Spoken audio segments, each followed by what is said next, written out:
I'm not going to say the man's name, but he has become someone who is very, very well known to us and who has been very important to our mission. And he wrote this letter.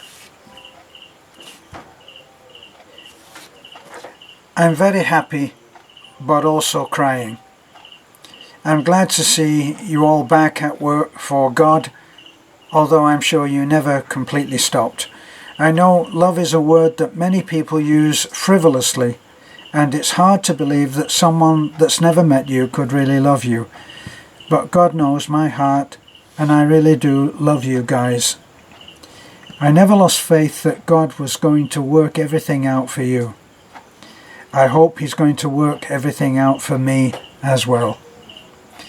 Someday I will get to meet you, and I warn you, I come from a long line of huggers, so, laughing out loud, so I'll keep you all in my prayers always.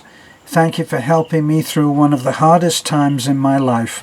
I honestly believe if I hadn't have found you when I did, and God laid it on my heart to help, I wouldn't be here today. I had lost everything, including my health, and was sure I wasn't long for this old world. I needed to know that God had a purpose for me to keep on living, and God sent me to you and Beth. You'll never know in this life all the people and all the ways you've helped others, and all the lives you've affected. I just want you to know that I'm just one of them. God bless you always, your forever friend. And then it's signed by our friend. Now, and I remember I told you once before about a lady that was just she didn't write to me. I just saw her account of her story, and she was having lunch at a particular restaurant, and just before her lunch came, she saw an elderly lady sitting alone having lunch, obviously by herself. And purely on an impulse, she went over and she said, "Ma'am, I'm having lunch alone. Would you mind if I join you and we have lunch together?" And the elderly lady said, "I would be delighted." And it turned out that she was a widow and that she didn't have anybody to have lunch with. And so our hero really did make a difference in that person's life. But here's the difference. Here's the added incentive for something like that, for you to be brave and do something like that, because it would take courage to go over, because she could have been rejected and said, "No, I'm having lunch alone, thank you very much." The person actually felt great about doing that, and they formed a relationship after that, a friendship, and they had lunch together on a regular basis and enjoyed each other's company. And it was a rewarding experience all around.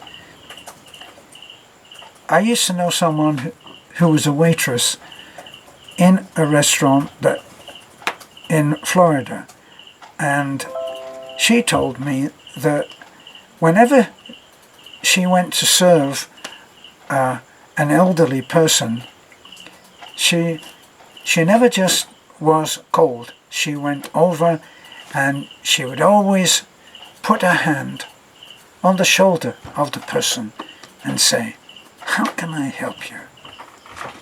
And she would ask how are you doing today? I mean, how are you really doing? And this made a huge difference in a lot of people's lives. In Filipino, if you say "Como esta?" it's saying hello. How are you? But if you say "Como esta ka?" you indicate that you really want to know whether that person is okay. So you can actually make a huge difference in someone's life simply by going over and touching them on the shoulder and saying, "How is it going?" And meaning it, really being willing to listen to that person. And that has been found to do huge things. I looked today in a copy of a National Geographic in which Canon, the camera makers, had a hold, almost taken over the entire copy of the entire edition of that, and they'd had professionals, photographers, putting on their photographs of places like Africa, and they showed personal stories. And as a result of showing, say, a boy who was trying to help someone to do something and was struggling, people wanted to help, felt involved, and even went out and did something in their own community. So just by touching someone and saying, "Is there anything I can do?" You could meet someone today, in the supermarket, and you could see someone who couldn't reach the top shelf, and you could go over and say, "Let me do that for you," and do it, and walk away. It's much easier to help than you think, and it will affect someone in a way which you cannot possibly know until you really get to know that person, which actually you may, like the lady who had lunch with the older person, became friends and enjoyed a friendship. Good luck on that, and I hope you will let me know if anything comes good of it. This is a foreigner in the Philippines. Good night. Bye for now.